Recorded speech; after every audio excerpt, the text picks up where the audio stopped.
wabarakatuh. Bincang-bincang pembelajaran. Ya, ini untuk yang menjadi guru, calon guru, mahasiswa, para siswa, ya baik di perguruan tinggi maupun di sekolah, ya, semuanya, para mahasiswa dan para siswa. Ada istilah di sini, ada PBL bertema.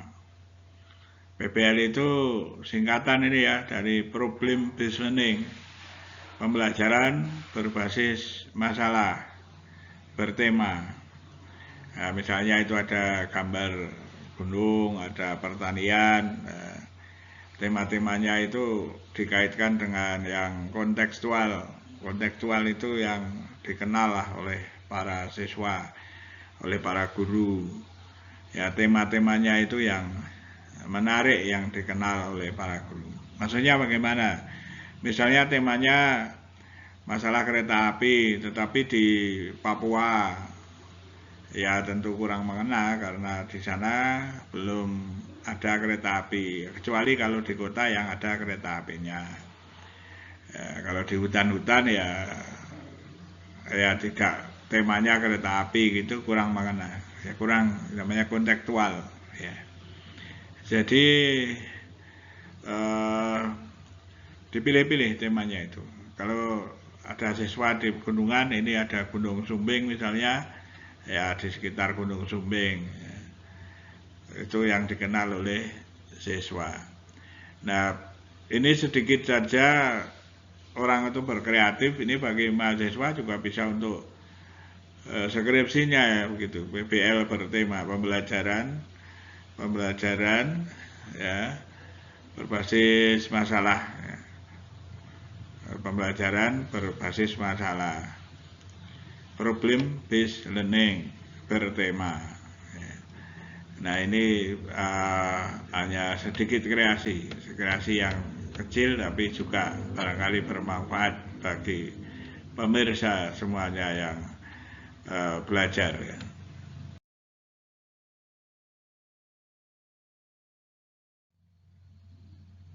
Nah, sebenarnya intinya itu PBL, ya, pembelajaran berbasis masalah kontekstual nih, misalnya masalah pembangunan jembatan, masalah sosial, masalah perlistrikan, ya, masalah apa saja yang berkaitan dengan lingkungan dan sesuai dengan mata pelajaran masing-masing. Dalam PBL ada fase-fase atau sintaknya. Nah, ini ada di kurikulum 2013 atau yang disempurnakan atau kurikulum yang baru. Ya, terkenal dengan pembelajaran PBL, Problem Based Learning, dan juga yang selain ini sebenarnya ada, yaitu misalnya Discovery Learning, ya, atau DL. Kalau ini singkat PBL, kalau Discovery Learning disingkat dengan DL, ya, Discovery Learning. Atau Project Based Learning, PJBL gitu, Project Based Learning. Nah, itu yang diharuskan, ya seyogyanya dihafalkan, diketahui oleh para guru dengan sintak-sintaknya ini. Nah, ini contoh sintak dari PBL, ya, fase 1, orientasi siswa kepada masalah. Jadi para siswa itu diorientasikan pada masalah. Jadi karena memang berbasis masalah, diberi masalah. Nah, masalahnya ini bermacam-macam sebenarnya, bisa masalah yang sebenarnya tidak kontekstual. Ini masalah itu adalah sesuatu pertanyaan yang perlu dan menantang untuk dijawab oleh siswa. Ya, artinya sesuaikan, kalau siswanya di SMP ya sesuaikan dengan masalah mereka, sesuai dengan umurnya. Ya, kemudian yang setelah masalah itu diberikan, mengorganisasikan siswa, ya siswanya itu mau disuruh bekerja bagaimana, bekerja kelompok misalnya, berapa kelompoknya dibagi dan bagaimana membagi kelompoknya. Nah, ini diperlukan kalian, misalnya apakah acak saja atau yang pandai-pandai ini, beberapa orang yang pandai disebarkan ke kelompok-kelompok yang dibentuk. atau bagaimana untuk bentuk kelompok ini, dan juga tugas-tugasnya apa kelompok itu, ini mengorganisasikan itu, tugas dari kelompok itu apa nantinya gitu ya. Setelah itu kan setelah ada pekerjaan untuk siswa dalam kelompok itu kan membimbing penyelidikan individu dan kelompok. Nah ini maksudnya dalam utamanya memang dalam kelompok itu kan guru berkeliling lalu kita melihat, bisa jadi ada pertanyaan-pertanyaan itu dari individu yang sudah dijelaskan oleh kelompoknya belum jelas, lalu secara individu bertanya kepada guru.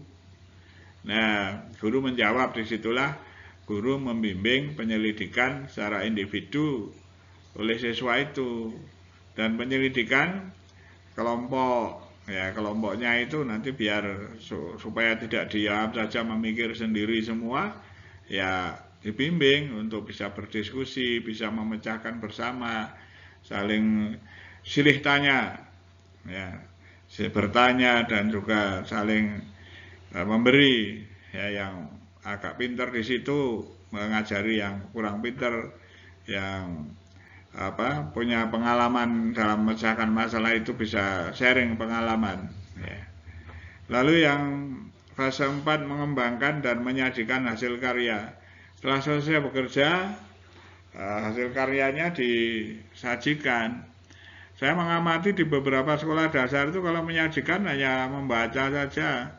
Ya kalau seperti itu kurang efektif ya. Jadi ada ditemani temannya, salah satu membaca hasilnya, lalu guru kadang-kadang itu duduk di kursinya, lalu gimana anak-anak, benar ya?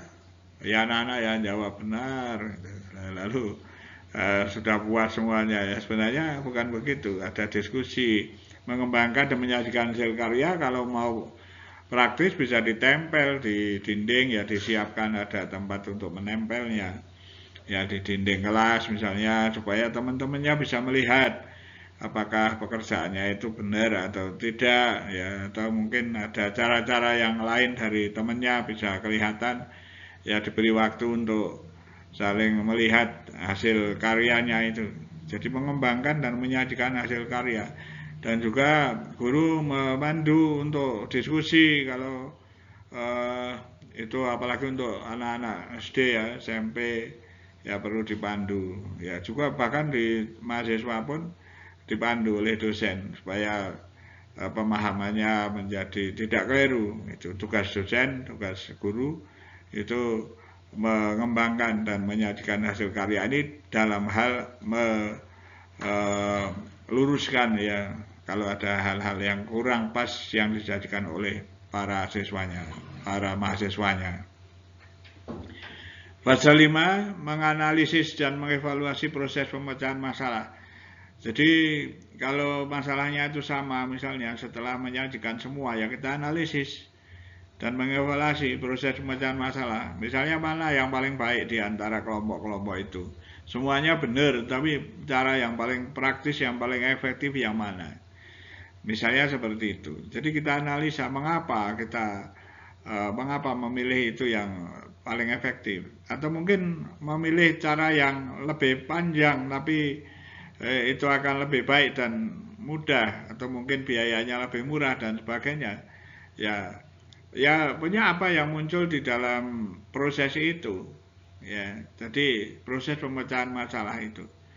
Ya, dan juga dampak-dampaknya bagaimana akan memilih yang mana yang baik. Nah itu antara lain ya di dalam problem listening ini sebenarnya masih menjelaskan PBL saja, problem listening, supaya lebih paham, lebih tajam di dalam mengajar dengan PBL atau siswanya belajar dengan PBL.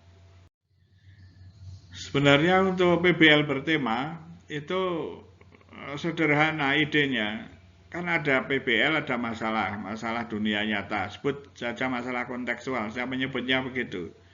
Ya sebenarnya masalah real di dunia nyata. Ya masalah-masalah ada kendaraan, ada di jalan berpapasan, ada orang lain sepeda motor, ada petani, ada pohon-pohon, ada jaringan listrik dan sebagainya. Itu masalah-masalah kontekstual yang dipahami siswa. Lalu siswanya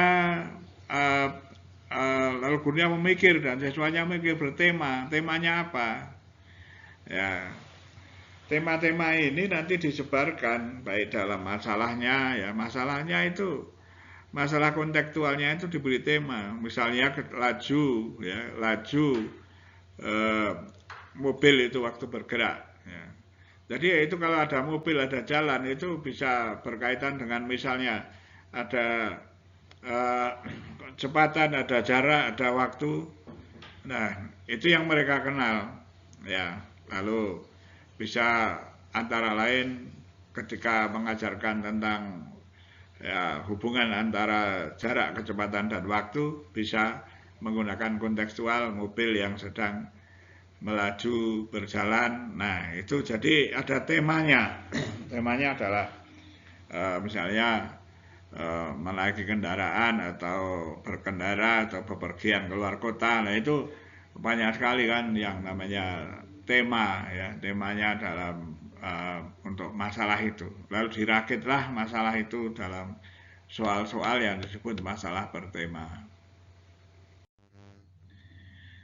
Jadi intinya PBL bertema itu hanya sedikit ide, tapi ini kreatif, ya. Sehingga bisa untuk penelitian ya bagi para mahasiswa di jurusan pendidikan, ya.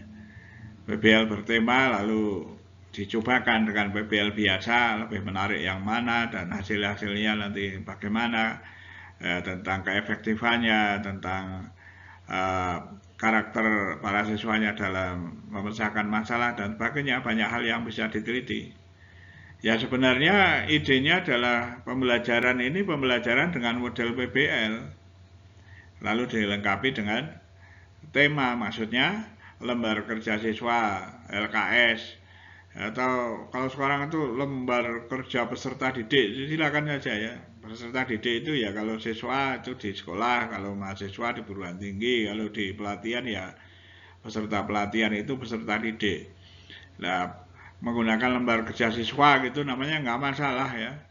Dilengkapi dengan masalah kontekstual yang bertema. Nah itu misalnya ada gambar kopi di meja itu ya, itu bisa dikaitkan dengan masalah-masalah yang berkaitan dengan pelajaran yang dipelajari, baik dari segi sosial maupun segi eksak gitu. Dari apa saja bisa kita berpikir untuk bisa membuat masalah kontekstual yang ada temanya, yaitu misalnya minum kopi gitu ya di pagi hari, yaitu temanya. Ya. Jadi tentu bisa ya dari masalah-masalahnya. Kemudian bahan ajarnya juga nanti guru itu sebaiknya membuat bahan ajar. Syukur membuat sendiri, jadi merangkum dari berbagai buku lalu membuat bahan ajar. Ya misalnya sehalaman tidak masalah dulu, 1 halaman 2 halaman nanti kan jadi banyak begitu. Bahan ajar dilengkapi dengan latihan-latihan yang bertema. Jadi ada latihan-latihannya yang nanti justru soal-soalnya ada tema. Nah itu ada soal-soalnya bertema. Baik soal-soal nanti di dalam ulangan atau di soal-soal itu biasakan dengan tema. Ini namanya PBL bertema. Kita mengajar seperti itu. Nanti pembelajaran yang seperti ini dibanding dengan PBL yang biasa itu lebih bagus yang mana? Nah nanti kalau dikemas dengan lebih baik, lebih menarik, anak-anak akan belajar itu karena sesuai dengan konteksnya, sesuai dengan lingkungannya, lalu akan lebih aktif di dalam belajar, apalagi dalam kelompok. Ya, asal pandai-pandai memilih temanya. Ya, thank you, terima kasih. Nah, banyak sekali masalah tema yang bisa diangkat untuk pelajaran apa saja. Guru pandai-pandailah untuk memilih temanya sehingga lebih menarik pembelajarannya bagi para siswa. Mata pelajaran apa saja. Ya, semoga bermanfaat sharing ini dan saya akhiri. Wassalamualaikum warahmatullahi wabarakatuh.